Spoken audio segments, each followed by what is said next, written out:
ممكن تفتح الكاميرا. تحت على اليسار دكتورة. اوكي، نحن صراحة ما استخدم زوم وايد ولا يهمك.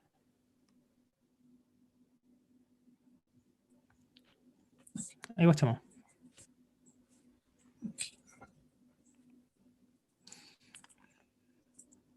طبعا اول شيء راح اشرح ان شاء الله after 4 minutes I will introduce you everything and then after that you can start for 45 to 1 hour, so it's up to you. Then after that we'll open the floor for any question ان شاء الله.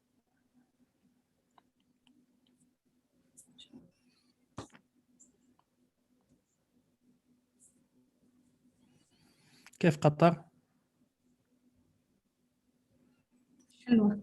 كيف قطر دكتورة؟ ما جيت دوحة قبل؟ نعم أقول قطر حلوة. قطر حلوة.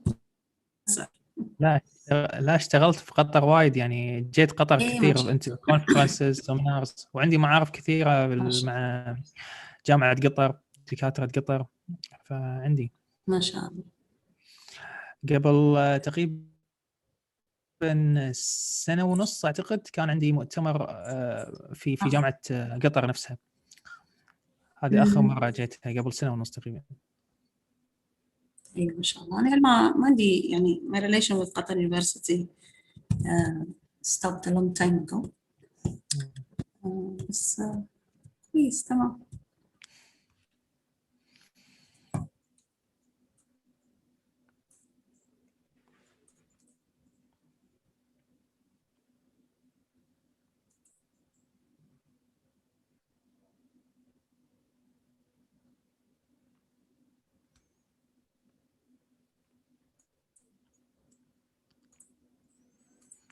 Two minutes and we'll start.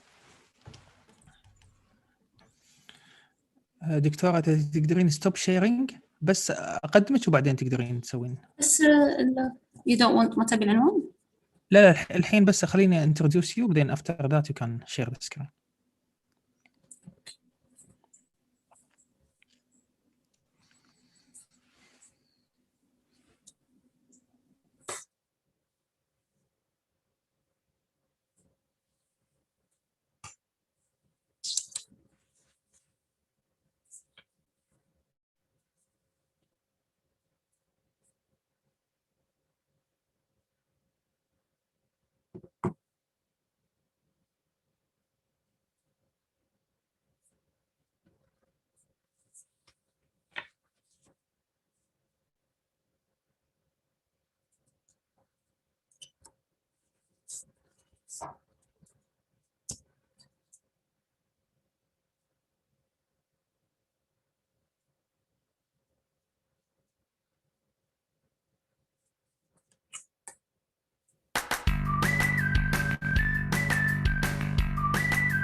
السلام عليكم. Good evening everyone. Thank you for being here today in ITAR. Thank you for who's attending this webinar from different universities around the world. Also, I want to thank our keynote speaker today. This is me, Dr. Ahmed Al-Gattan, the founder of ITAR Group. The presentation or the seminar, it will take 45 to 1 hour, and then we'll open the floor for any question for 45 minutes. As usual, all the attendees, they have two types to ask our keynote speaker your question. You can ask by type your question in Q&A below the screen, or just raise your hand and we can go one by one to ask our keynote speaker your question. Our guest speaker today is Dr. Al-Madid, Fatima Al-Madid, is an experienced researcher and analyst in social science and humanities, and hold a PhD from University of Oxford with 20 years experience in the field of education, both academic and in the field of working at Qatar University and Qatar Foundation and education above all. In the later, she worked with international institutes such as UNESCO, IIEP, IBE, CFBT, and UNESCO Qatar as a consultant, currently work as an academic consultant for private education sector at the Ministry of Education and Higher Education in Qatar. Most welcome Dr. Fatima with us here as one of family member in ITAR. We really appreciate your accepting our invitation, and the floor is yours. Hello, assalamu alaikum. Hello everyone who is attending the webinar. First, I would like to thank Dr. Ahmed for hosting, and ITAR Group for hosting the webinar series, and for having me today. I think I would like you, if you'd allow me, I would like to talk a little bit about myself. I come from a family where my parents were barely literate. My father reads and writes after being educated in the local Quran teacher in the 1930s. And my mother, she studied until the 2nd grade. But they both loved to read as much as they could, and they cherished education as a prize and as a privilege. So I have been through a long journey of learning myself. I did a joint bachelor degree from Qatar University in English and Education. Then I got my first master's from the University of Nottingham, where I visited England for the first time, and I was astonished to see green hills from my car ride and farms in the horizon. So then I got back and I taught at Qatar University for a couple of years, for a few years. I then started my own school in partnership with my sister, out of passion for education. I then went on to get a master's degree from the University of Oxford, and later a PhD from Oxford as well in bilingual education policy. And the case study was Qatar. And it's, I've always had passion for education. It's not just a job. So then after my PhD, I worked in education above all to help underprivileged children. After that, after working for a few years with education above all and being in contact with international agencies, UN and its many offices, as well as the World Bank, my feet landed me at the Ministry of Education, where I thought it would be beneficial for me personally to turn my efforts locally. Now, you know how there is a big divide between research, academic research, and policy making. And so my job at the ministry is, as a consultant, is to help leaders in the ministry to make research-informed decisions. So I basically analyze research to provide support and guide policy-making processes. I hope in this webinar, I can bring to you some briefs, reports, summaries, and research findings concerning this disruption of education that we all are going through, and the way forward beyond the pandemic.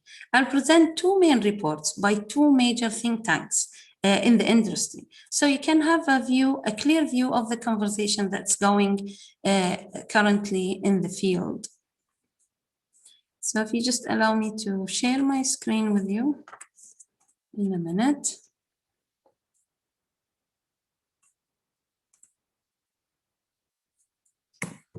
Okay. Now, you might all heard this quote or came across it as academics, that 65% of children entering school today will be ultimately working in jobs that don't exist yet. So, and this was said by the World Economic Forum in 2011, but this stands as true today as it was said then. And I think this makes us all worry or concerned. But I would like to think that it's the good kind of worry and concern that pushes us to think beyond our context, beyond our reality, and think ahead. Now, educators have always been advocating for change and progression in how schooling is conducted, and the need for change in a school system that has not changed in essence since the 18th century.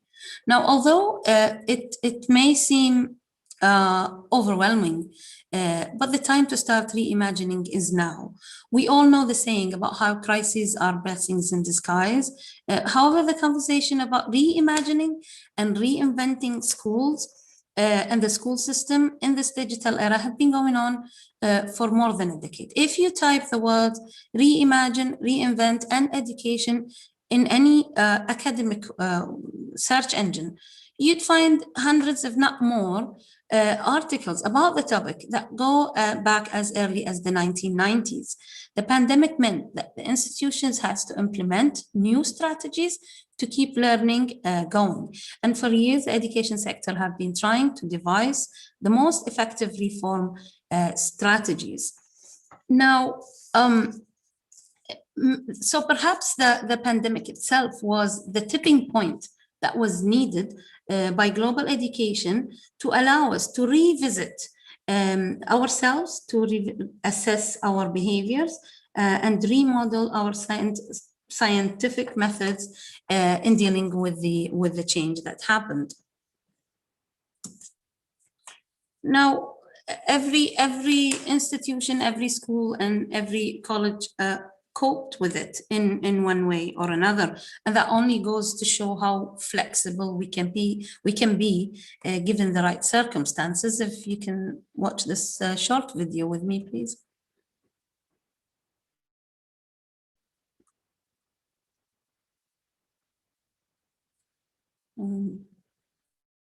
And this is me dealing with the hiccups of the digital world. Victoria, if you already click on it, I think it will open another window. Yeah. So we can't see it. Yeah, just a minute. It's still loading. It's open, from my end, it's still loading. Also, if it's loading, we can't see it. So what you can do is stop. No. You need to stop sharing. Stop sharing. Then click share again. And press there is a new a tick below the window. It's called something audio. So click tick on it and it will appear. So stop sharing first. So are you I did stop share. Wait, stop share. Okay, now share screen.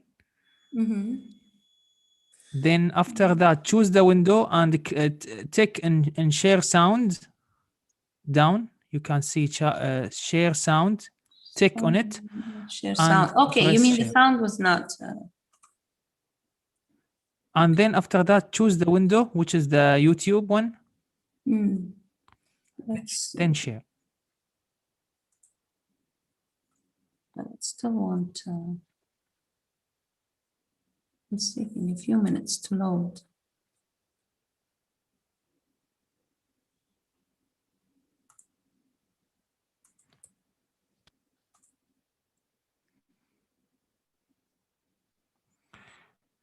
Maybe if you want, if it's not doesn't work, we can copy it and post it in. It's okay. chat. It was just a short video from the UNESCO about different students, teachers, principals dealing with the disruption that happened. And sometimes when we look, elsewhere, we can only imagine what's happening beyond the reports, articles, and our own reality. I think the time of the pandemic was the time of sharing more than ever, even before. So now the two reports that I picked, and the reason I opted for think tanks reports instead of directly walking you through research is that think tanks synthesize current research because of their own big capacities.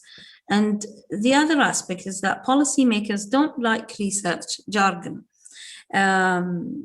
Being a researcher in a ministry, policymakers and decision makers want the conversation and the discussion smooth. They want the research texts taxonomy out, and they want clear results.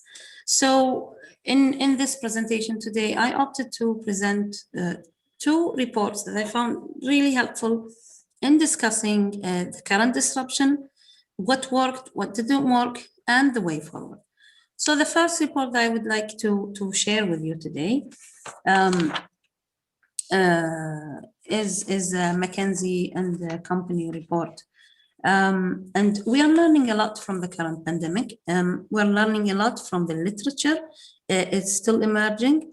And in my view, it has two main strands, the research that happened, especially surveys, online surveys, and teachers, students, principals, school leaders, and if possible, policymakers.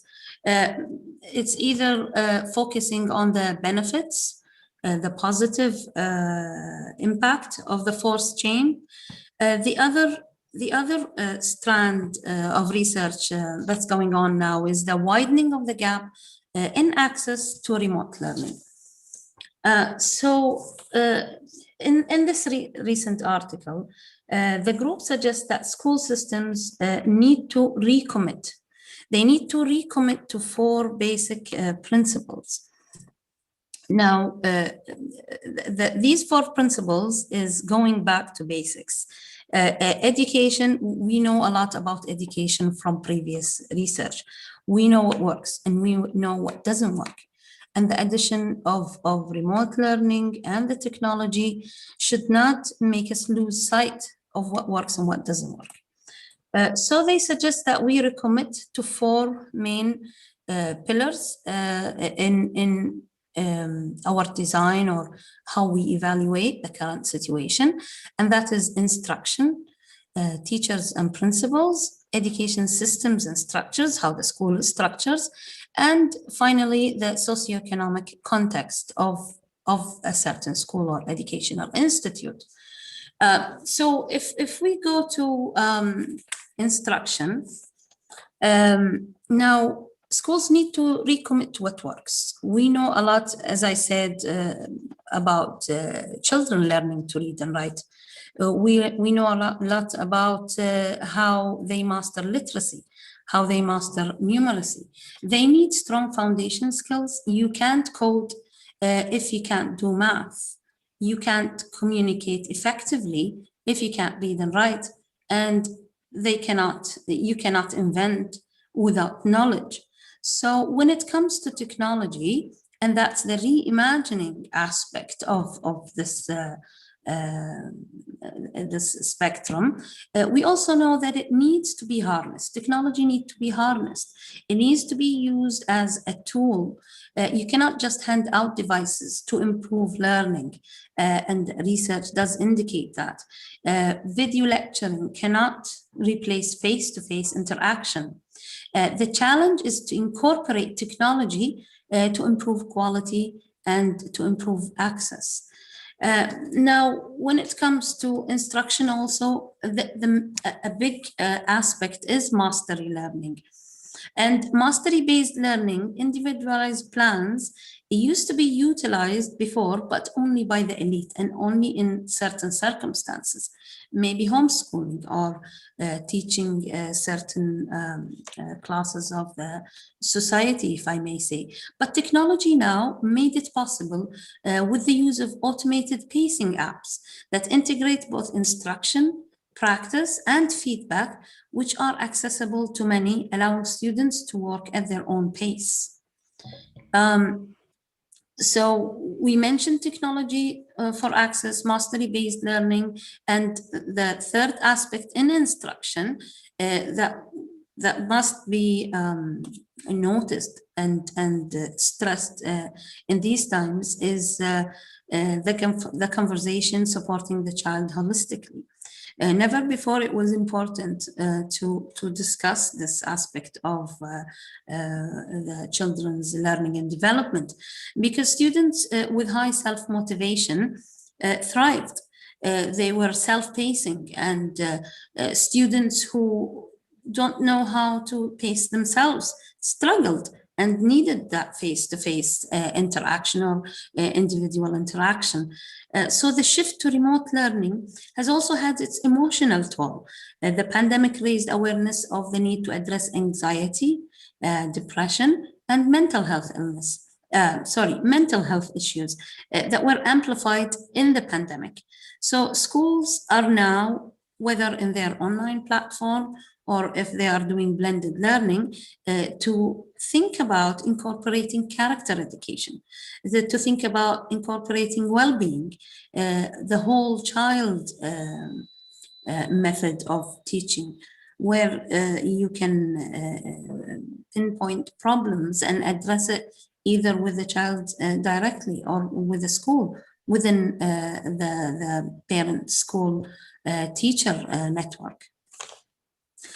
So that would cover the instruction aspect of the student success, and student success is at the top of this pyramid.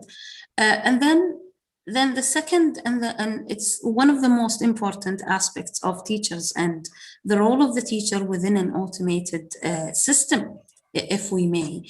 And it became even more obvious than before that the teacher has an integral part, a core part, and a most important part in the school system or the educational institute. But the role has maybe partly shifted, and the use of technology can also be used to free teachers' time. Using of the apps, as I said, the boom in app using can free the teachers' time to be more imaginative and to use more child-centered activities with their students. Another aspect is the teacher preparation, teacher development. When remote learning and online learning started, many did not have the tools to use the technology. So I saw in the front lines how they used whatever tools they were using at the time, and they were gradually introduced to other tools. Maybe in communities where WhatsApp was used, the teachers utilized that, or Telegram, or I'm not advertising any certain app, but it was nice to see the flexibility of the leadership to use whatever tools were available at the time, and then gradually move towards more efficient platforms that can integrate video conferencing, track students' progress, etc. So the fourth part of this recommit, reimagine spectrum is thinking about the education system and the schools as a structure. So as I said earlier, schools now have the opportunity to rethink how they function, to rethink a system that was forged in the 18th century. A school calendar around a long summer vacation might not be ideal for students struggling with remote learning. Schools in Australia, for example, have already rearranged their school calendar. Schools might as well think to be organized within a summer school in mind. And I know for a fact that my children will not be very thrilled about this idea, but it would be a way to catch up whatever, in different areas of the work, whatever was missing. I also, research indicates that schools in Canada are scraping grade levels completely, not all schools, some schools. They're opting for a proficiency on curriculum scales rather than moving the child from one grade to another. So systems that rely heavily on repetition have to also rethink their style of schooling system. So we all know the old saying about how crises are blessings in disguise. But for me, I think the iceberg was well ahead. If it wasn't in the shape of a pandemic, it could be in any shape, such as machines replacing humans and the future of the workforce within the coming 50 or so years. And whose job is it? Is it the job of the government? Is it the job of schools? Or is it the job of the individuals to think about preparing students of the day for the workforce? So flexibility is key. And as we go through the second report, maybe I can present to you also the conversation that's happening in this aspect. So just to recap on the McKinsey report, and it's based on research as well, and I can provide references for anyone if they needed it, that we have to recommit to what works. We have to harness technology. We have to use mastery-based learning. We have to support the whole child. We have to prepare for future work adaptation. Teacher preparation is important, and then also to rethink about school structures as a whole. So just an example of how educators are improving student skills and research. And so this is part of a case study. A 9-year-old English learner who aspires to be a marine biologist interviewed a shark researcher in Australia, an oceanographer in New York, and a marine biologist in Washington, D.C.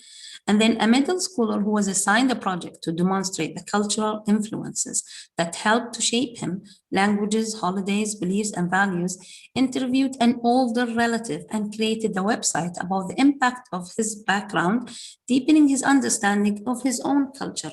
So this is an example of how possibilities are endless, if you can only imagine them.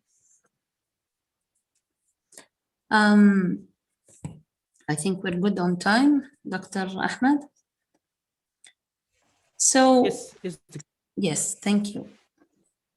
So the second report that I would like to present as well, and I apologize if these reports have, you came across them or you've read them yourselves, and it would be interesting to discuss that also in the Q&A session.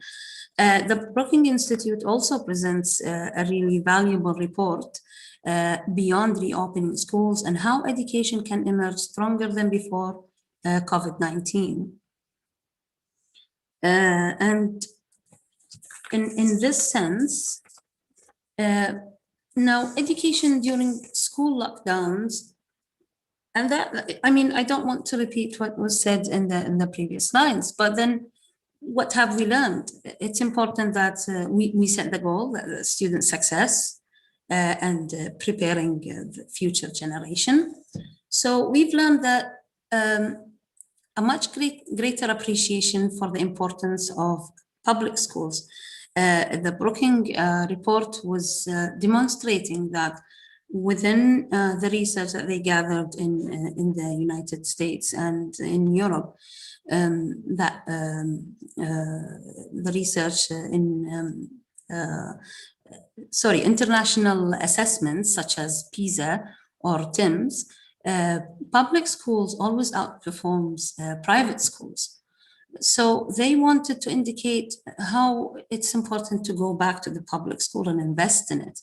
I'm not sure if this is the same here in the Middle East, or it's certainly not the same in Qatar, because I know for a fact that private schools outperform public schools in all scales in the PISA test. But I mean, the PISA test as well is not the one and only scale out there for student success, for assessing student success. And the second element is the second thing that we've learned during this pandemic, that it wasn't just online learning. It wasn't just a choice of remote learning. It was remote learning during a pandemic. It was remote learning when the teachers were stressed, especially at the beginning of the pandemic, where parents were stressed, students were put under pressure. So all of that shaped the experience. Also, research also indicates the importance, as we said, of individualized learning. Every child will learn on his own pace. And what the pandemic showed is that the online or remote learning has its flexibility. There is permanence of resources, especially in the college level. If you didn't listen carefully to a lecture, you can go back and listen to it. There is self-pacing, and everyone embraced remote learning with very little adjustments. And although the worldwide problem of inequality in access is there, the pandemic also pointed out the possibilities of change and how flexible systems can be. And another aspect was the importance to connect, maybe even beyond one's own local context. The way forward from the pandemic is that how can education, and these are just questions that I posed, that posed in the report, is that how education can emerge stronger from this global crisis. Some were speculating the role of schools. Will schools remain the same? Will schools have the same role? And I think, in my view, and based on the research, that if schools reshaped itself, they are an important aspect of communities' education. But when schools do not embrace change, then communities will go elsewhere. The way forward is also the digital fluency. And in my view, also, digital fluency does not mean an overflooding of apps and programs.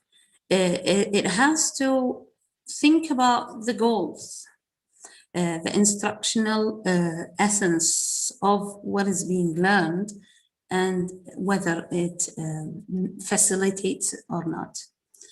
And then learning from experience and keeping the tools and strategies beyond the pandemic. And I think this is important because you can never go back.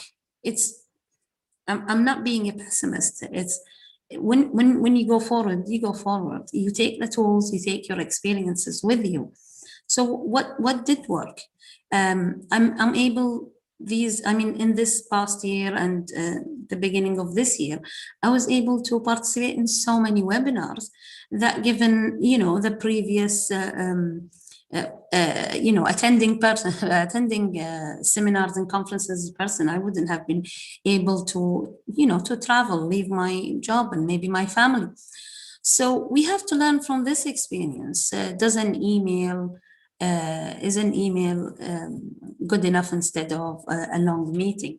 And then innovative practices can continue when all students and teachers are back in their classroom full times. So in this article, in this report, 5 proposed actions to guide the transformation of education systems. And as I said earlier, they stress the importance of public schools. They emphasize the instructional core, and what they mean by instructional core is the will, the intention, and the goals put together by all stakeholders to ensure that the process is going. And in my opinion, that's really important. It's the collaboration of all stakeholders to make the process work. So they define the instructional core as such. And then again, it's harnessing educational technology and putting it to good use. Parental involvement was a big factor in all the research that was done. And it's actually one of the benefits of the pandemic, or the disruption and remote learning, is that parents say, I have a study that was done in Norway, and parents said they are now 70% more involved in their children's learning than they were before the pandemic. And then they stress also the importance of applying an iterative approach. So you can't wait for all the research to be complete when it comes to education.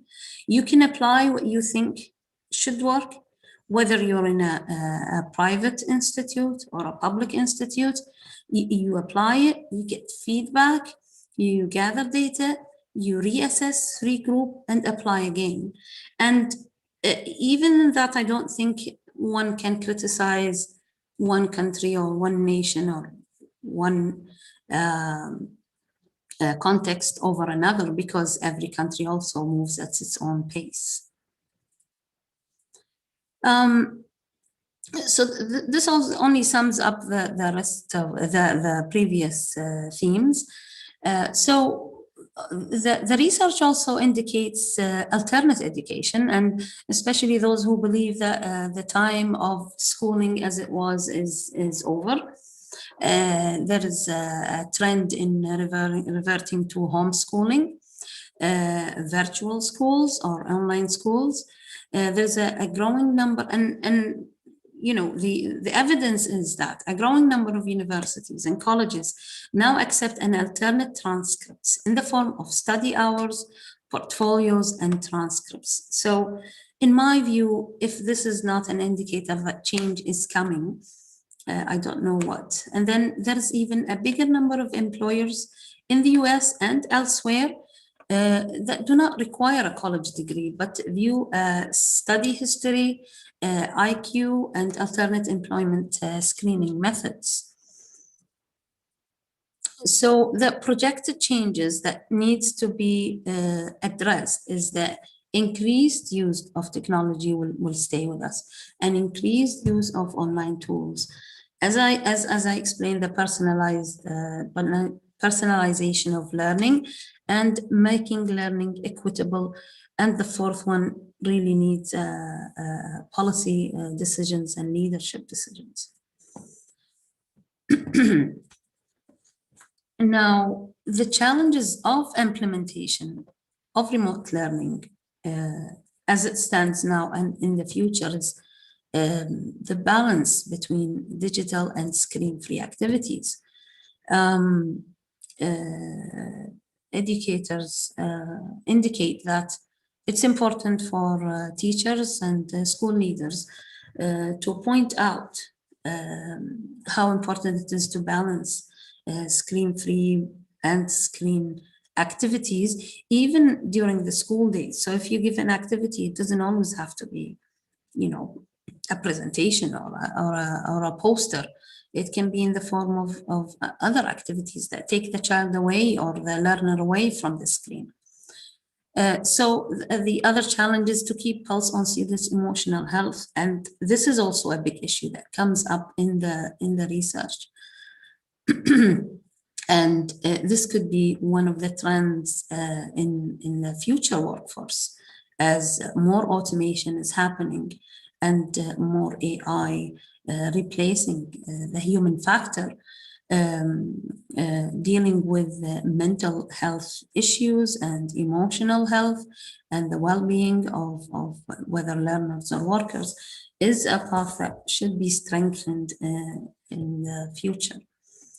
Access to devices, and as an example, in Qatar in last March, when the education was disrupted, instantly the Sunday after the weekend, because we start our week on Sunday, all students were online, doing their online learning. And when the platform was not efficient, was changed into another platform. Students who did not have laptops or machines were issued with one, and I thought that was, it's not always it's not always within the capabilities of governments, but thinking about access to devices and access to IT and infrastructure, it will be and will always be an important part of the educational system as we go along with beyond the pandemic.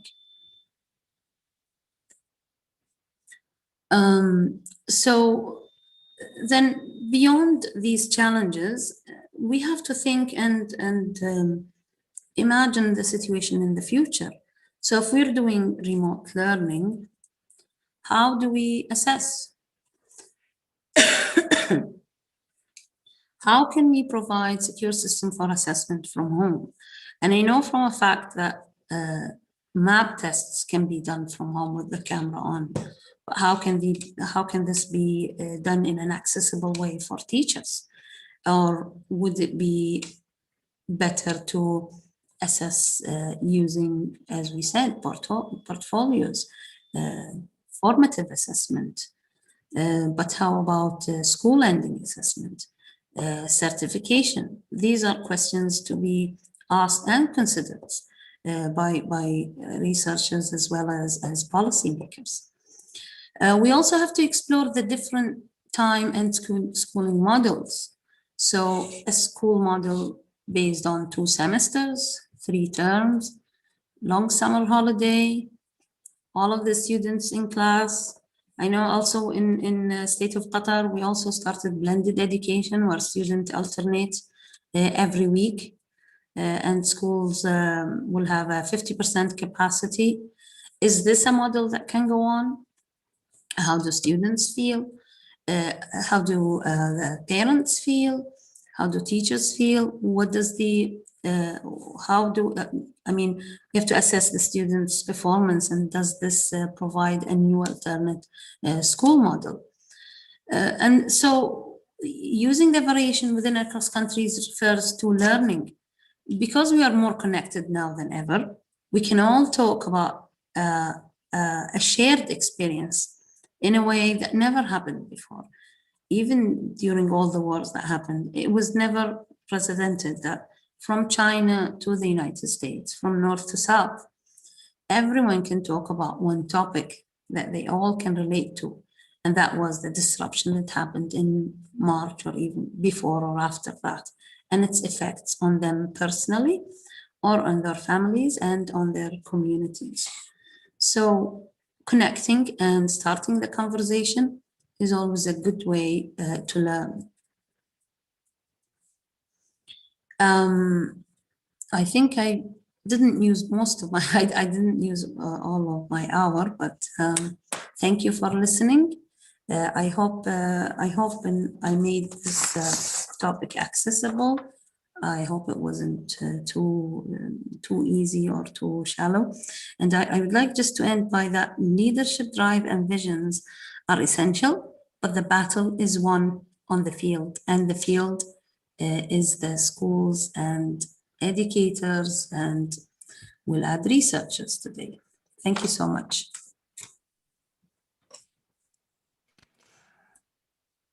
Thank you so much, Dr. Fatma, for the informative and useful presentation. We learn a lot from it, so thank you so much. I really appreciate it, your hard work and your speech. Before we open the floor for any question, of course, if anyone have any question, you can write your question in Q&A, or you can just raise your hand and you can ask Dr. Fatma your question. Dr. I want to ask you regarding, sorry, what is your advice and your recommendation for, you know, the pandemic and what's going on right now in the world? So where the education will go in the, you know, next step, let's say, and also as let's say for us as doctors or you know, faculties in university, it's much easier for men and women to control their children because we are working in the same side at home. However, there is some other jobs, like let's say banks or governments maybe. There is most of them, they are going to the ministry or going to their job and leave their children at home, dealing with this technology and dealing with their classes and the school. So my question, if you go to to your work and leave your children at home dealing with this you know, classes, attending the classes and this, so how we can control the children? Maybe they will not continue, you know, studying, maybe they will play, or you know, and most of children, you know, they have a problem in this, also the parents. So this is my two questions. This is the first one, and the second one about your advice and your recommendation about the whole things. Thank you. Okay, thank you. So my advice and my recommendation about the whole thing is placing a heavy burden on my shoulder to give this much in this little time. And I think as I ended, it's learning from each other. And if there is one word I can describe as is flexibility and patience. Parents want to see results very quickly. And even in one family, you will have children that are self-pacing, that are motivated, and then you will have another child who's not motivated at all. So you work with the problem as you go along, and that's my recommendation, whether that's in the household, whether that's in the school, or in a country. But then your question is about how to motivate the children to sit in front of screens. I mean, that is, it also depends on the child and on the age. I think children in middle schools and in the secondary and higher education were better equipped to sit. But when it comes to anxiety and the emotional well-being, the younger students were doing much better than the older students in that area. So as an example, a 19 or a 20-year-old or, you know, late teenager might be sitting in front of the screen for a long time. In the teenage years, it's important to have that face-to-face interaction. School does not mean education to them, it means socializing. So they might sit and do the work day after day after day. But then you have, you know, teachers and parents have to look for signs for anxiety, depression, and these things. And with younger students, it's easier. If they don't want to work, they will not work. And I think everyone works at their own pace. And that's not because of online learning. It's always been there. Online learning only showed us showed people who are not maybe in the education sector or in psychological development that students do learn at their own pace. Not everyone needs to be, can work at 6 o'clock in the morning, and not everyone can read and write by 7. And not every student can work in the same way that other students work. So it only amplified what we know in the child development area, and made it the business of the parents to deal with these issues. So I think it's the job of the parents now, as well as the teacher, to communicate about what problems they have, and then to read, educate oneself. Parents are now more involved than ever, as I mentioned, in the education of their child. And I see it as although it's a lot on parents, but it's also a benefit that came from the pandemic. Now you can see clearly the path of every student and where they can go from their studies. I can see there's a question from Asia Tawil. What is the future of higher education after coronavirus in the world, especially in the Arab world? College and university return to what they were before. I think it depends a lot on political will, but I know about one study that was done here in Qatar University. I think it was done by a student with the students in they used to be a lot of absentees in classes. And since the beginning of the pandemic, the rate of absenteeism has gone down, because, and when they were asked, they said, we don't have to get dressed, go into the car and go, So I think some aspects of remote learning is good and beneficial. And with the digitalism that's coming toward us, with AI, with all these tools, it's only a shame that we're not using them. And if there are aspects that we have to deal with, such as, the need for face-to-face, I think blended learning, where we can use remote learning, online learning, or real-time learning is the way forward. In the Arab world, there's such disparity. If you talk about places like Lebanon, the case would be, or Syria, the case would be different. If you talk about, villages in Sudan, the case will be different than when you speak about, the private colleges in Qatar. So I think the context will imply how the colleges will move forward. Thank you. I hope that answered the question. Yes, thank you, Dr. Fatma. Now, most of the question actually we ask about the, student and what's going on, and how the, let's say, the parents can control their student during, the teaching part. How about if we talk about the faculty, the teacher? So on the other side, how they can motivate the student, how they can let the student engage with the class, how they can let the student love to coming and study. It's very hard, as you said. Yes, you give a positive part about the COVID-19 and the pandemic right now, about the absence of the student. It's become down. However, maybe they are just sign in. They are not, they are focusing with my lecture, and I can see that from my lecture actually in my experience, not from others as well. Yes. So I think we're all facing the same thing. Yes, I have full class, but actually half of them, they are not here. So how we can let them engage, and how we can control this thing? So we need your advice, how we can let them attend 100% attends the class and engage with the class. So in your question, you have two parts. You have the attending the class and engaging with the class.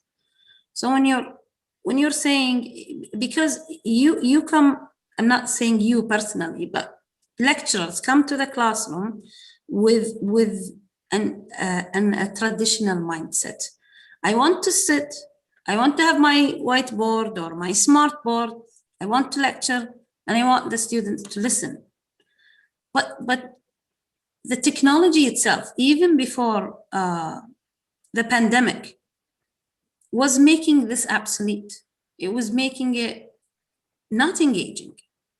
So it's about changing the system as a whole, not by lecture, to make it task-based.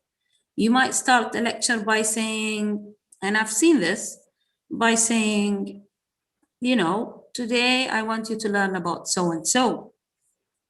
Go make, you know, go do research about this question. And they might go on the internet and do a cut and paste. But if you have your criteria set, they will follow the criteria. And they might only attend 10 minutes of the class and then present their work. And for me, if the lecture is about, you know, the history of the English language and they did that, then what's wrong? But then if the students then would need interaction to ask questions and how to do this, so then by themselves they will know, oh, we need a master, you know, master apprentice kind of work, the teacher being the master and the apprentice is the learner. Oh, we need the teacher because we don't know how to do so and so. So maybe in the next class I'll try to listen. So as I presented in one of the slides, it was about task-based learning. And it's important to have that kind of learning because lecturing is available. They can open, you know, things online and study. And as I said, because I studied here in Qatar University, and it was in the 90s, and it was purely lecturing. And then I went to the UK, and then we sit a seminar. There's a very vague, relaxed discussions about whatever the student wanted. And I was there sitting and waiting with my, you know, with my pen, ready to, you know, what's this Oxford lecturer will embark us, you know, with his knowledge. But then it wasn't like that. It was a relaxed seminar, and then people would pose questions, and they think so. And I will, you know, contribute with my own questions, and it can become a discussion, and students would come in and out. So I think everyone has to revisit how they think education is. It's not how it was in the 18th century and continued to be even with the existence of new technology and tools. It's an organic relationship between the learner and the teacher. And we can think of it as, you know, we used to have lots of cabinets in the schools before because we had lots of books and lots of notebooks. So you think about it in 20 years' time, would they need cabinets? Because it was just a tool. We should not cry over not having cabinets. If the students are learning, they're learning. If they have their own devices and they take them home and they bring them with them, there's no need for the furniture to go about it. So we think about lecture if we're thinking about college education in the same sense. Do we need the whole lecture? I hope this answers. Yeah, Dr. Fatma, let's have, you know, an example. We have one of my colleague, Dr. Jinan Mohammed. I hope you are here. She is from Oman, and I think she, with her children, were studied in UK, and then she moved to Oman. So she see how it goes in UK, which is developed country, and how they can deal with the student and how they can deal with everything in this pandemic, and then what's happened in Oman. So Dr. Jinan, if you are here, you can help us, you know, or tell us about your experience. That will be great.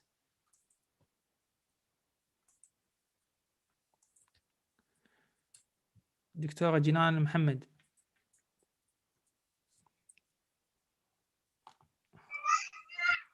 Assalamu alaikum. Thank you, Dr. Ahmed. And thank you, Dr. Fatma. Really, it's interesting seminar today. I have also a question for you, Dr. Fatma, but to share my experience, it is really a difficult, like a difficult period we are facing, because our kids are with us in the home, and we are also engaged in other duties in the house. Like we are women, so we have another also duties regarding them, and also teaching. So really it is difficult, but I think the time management, it is the most important issue in this period. Really, I face a problem with my kids, because they were in an environment, Arabic environment, then we moved to the English environment. So I face a little bit more challenges in teaching them, and to be settled in this new environment for them. I have a question for you, Dr. Fatma, regarding the students when they are online based. Because I see that on my kids, especially, like how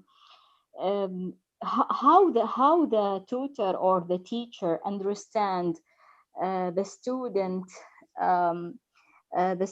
needs when they are online based, and they are teaching so many people at the same time.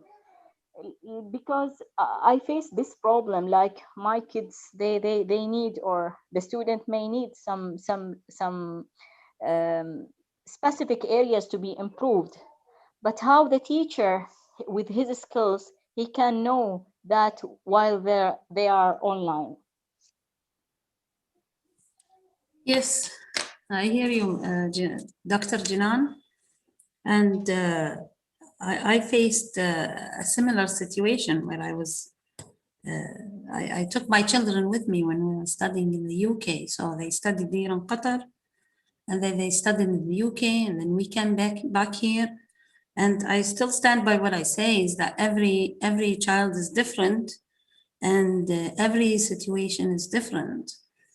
And I'm not saying it's easy. Your reality is your reality.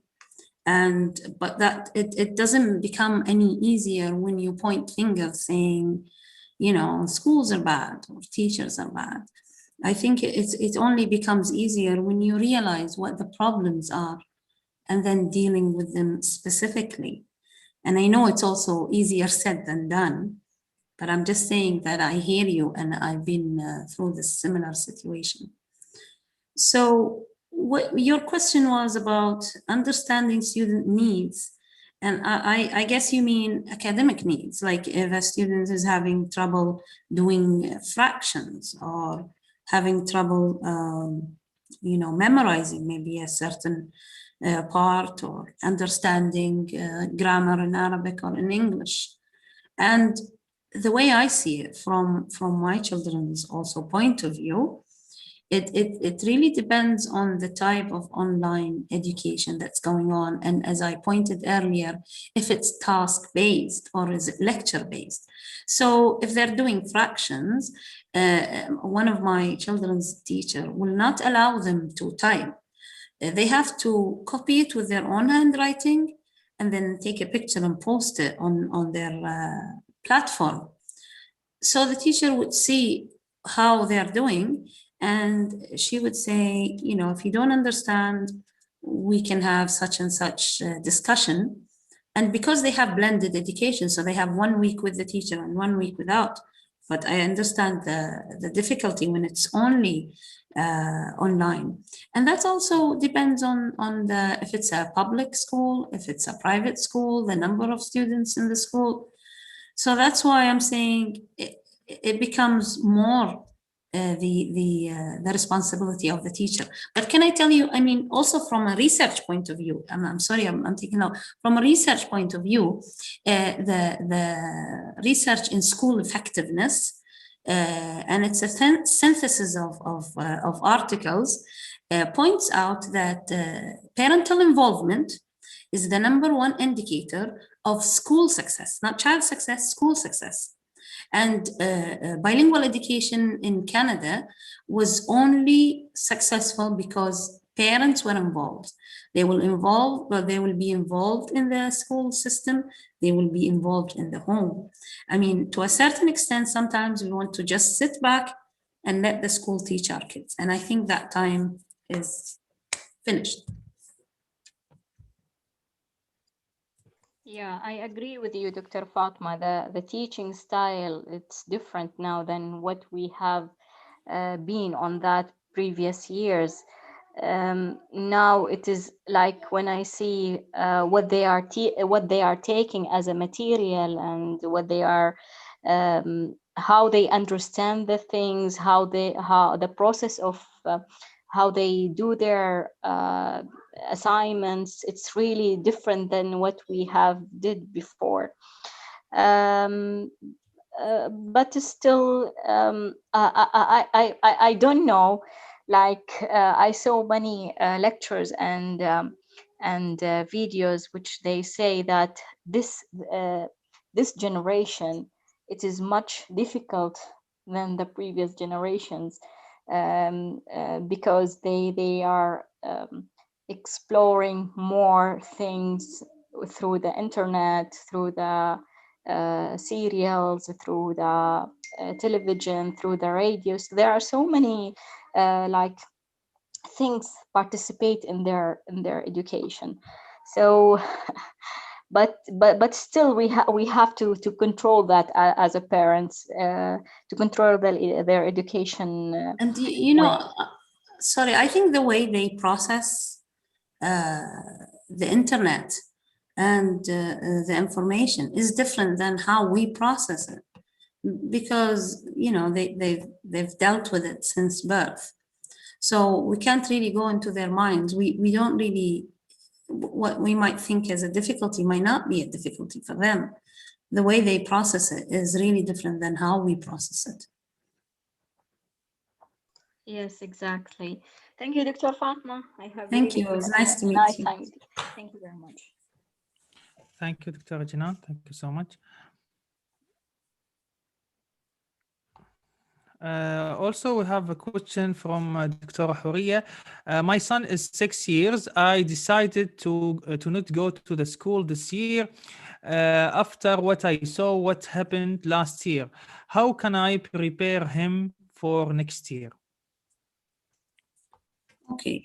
I mean, as I said, it depends on where in the world you are, because in some contexts, you can't pull the student out of the school and then bring him back again.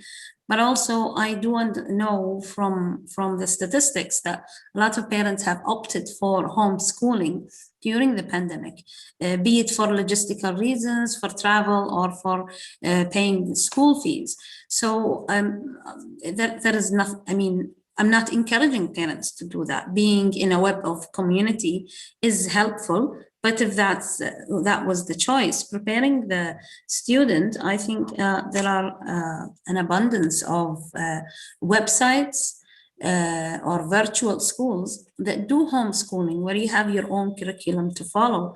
And if you don't want to participate in those, you know, for also logistical reasons, there is a lot of videos and online, as long as you have a plan.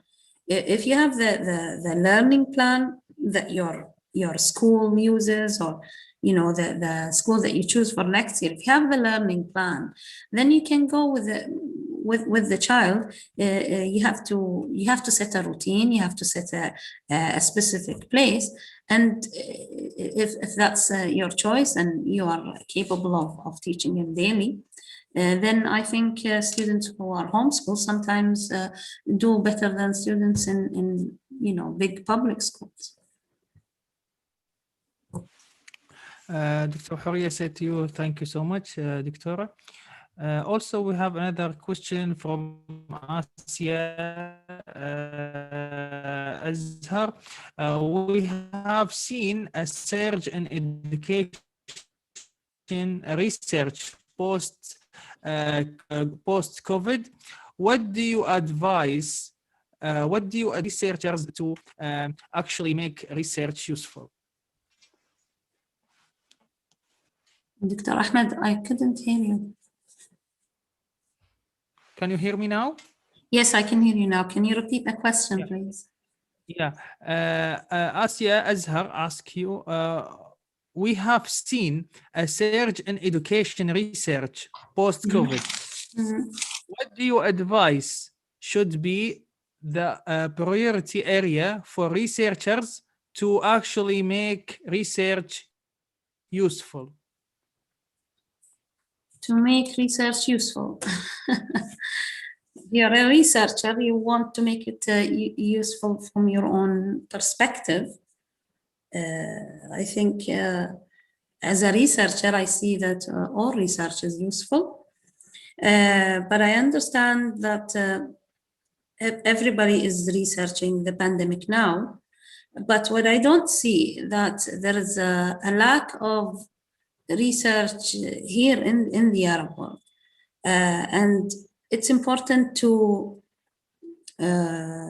research the success of the systems that have been adapted and to compare them.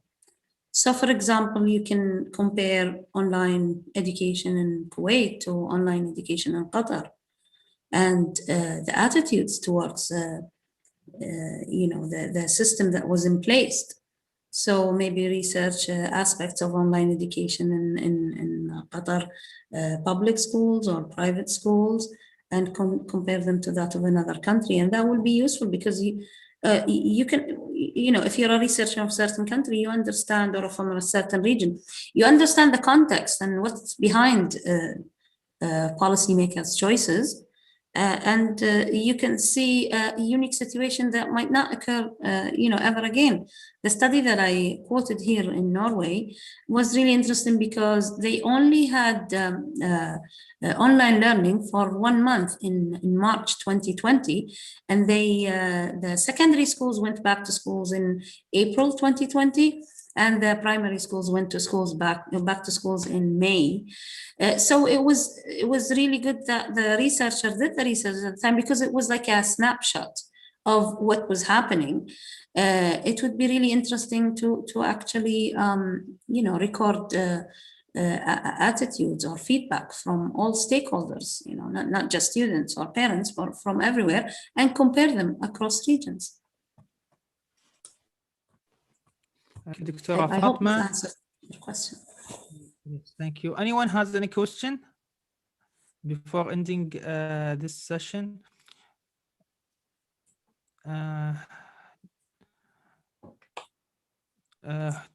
Dr. Horia, really, Dr. Ahmed, I need this webinar. Thank you so much.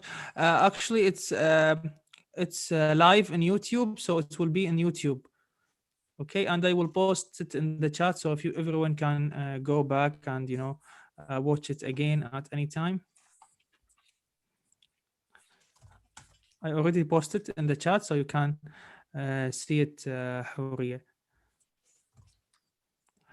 Noura El-Jindi, thank you for the valuable session, Dr. Fatma. Thank you so much. Any last word, Dr. Fatma, before ending the webinar? I think it's important, as I said also earlier, that to keep an open mind. We should not be resistant to change, because change is always happening. And I think that as communities, be it in the Middle East or elsewhere, we are very good at saying, change is good, but we're very bad at, accepting change. So my word for everyone is to be flexible and be patient. Thank you so much, Dr. Fatma. We really, take a value from your webinar and the useful information that you give it to us. I really appreciate it, and I really appreciate your acceptance. And I hope this webinar, or this today webinar, it won't be, the last time you will be with us. Inshallah, will be first of the series of other webinars with us.